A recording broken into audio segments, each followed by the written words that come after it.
ফেসবুকে কেউ ছবি অথবা মেসেজ পাঠিয়ে যদি ডিলিট করে দেয় সেটাও দেখা সম্ভব। দুইটা সেটিংস, সেটা কিন্তু ফেসবুক অফ করে রাখে। অনেক সময় দেখা যায় আমাদের আশেপাশের বন্ধু, পরিচিত, আত্মীয় স্বজন মেসেজ পাঠানোর পরে সেটা সাথে সাথে ডিলিট করে দেয়। সেটা ছবি হতে পারে, ভিডিও হতে পারে, মেসেজ হতে পারে। তো আজকে এই দুইটা সেটিংস আমি আপনাকে দেখিয়ে দিব, যেটা অন করলে অবশ্যই আপনি সবগুলা মেসেজ, ভিডিও দেখতে পারবেন।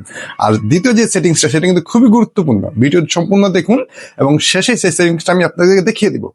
আর আমার চ্যানেলটি নতুন, অবশ্যই সাবস্ক্রাইব করবেন, বেল আইকনটি বাজিয়ে রাখবেন। আমরা ফেসবুক মেসেঞ্জারে চলে আসব। আসার পরে নিচে দেখবো 3 লাইন মেনু, এখানে ক্লিক করব।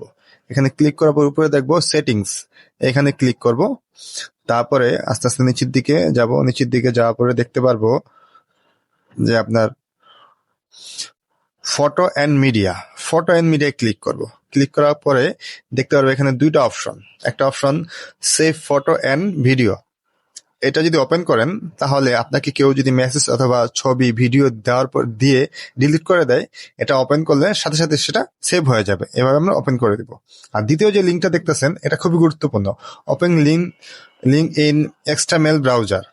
এটা আপনাকে কেউ যদি মেসেঞ্জারে কোনো প্রকার লিঙ্ক দিয়ে আপনার মেসেঞ্জার অথবা ফেসবুক হ্যাক করতে চায়, সেক্ষেত্রে সেখানে ক্লিক করলে সেটা একটা অন্য ব্রাউজার ওপেন হবে। সেক্ষেত্রে আপনার ফেসবুক এবং মেসেঞ্জার সেভ থাকবে। সেটাকে আমরা এভাবে ওপেন করে দিব। ভিডিওটি যদি ভালো লাগে তা অবশ্যই শেয়ার করে দিবেন আর কমেন্টে আপনার মূল্যবান মতামত জানাবেন।